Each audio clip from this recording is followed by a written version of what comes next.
What do you think the impact of AI, and of course, like we said, while we were prepping for this, everyone's going to identify AI with ChatGPT nowadays. But what do you think Yeah. the impact of AI has been on the insurance industry? I think it's had a really strong, valuable impact on the insurance industry, and like we'll get into the phenomenon that is ChatGPT, right, and why it seems to be making all the headlines, and why it's now AI is back in the headlines with everything. But to your point, AI has been part of insurance uh, solutions or capabilities for a while, right? And that counting back to our first conversation, specifically in the underwriting the claims workflows.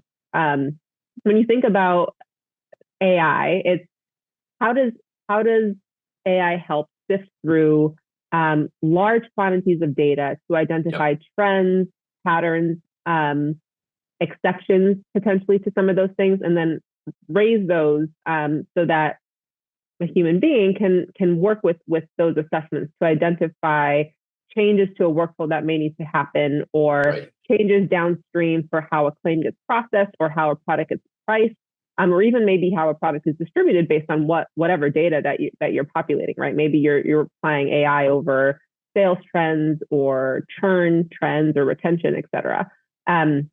So because insurance has so much data, having that functionality to have something sit on top of it, and isolate those instances of importance, right, and then help make the business decisions that you need to as a result of having all that information at your fingertips, it's huge.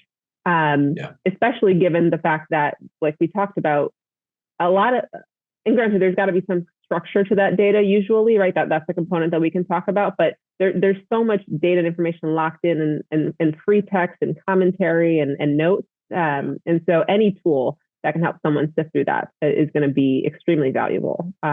Anything that improves what is an existing manual process.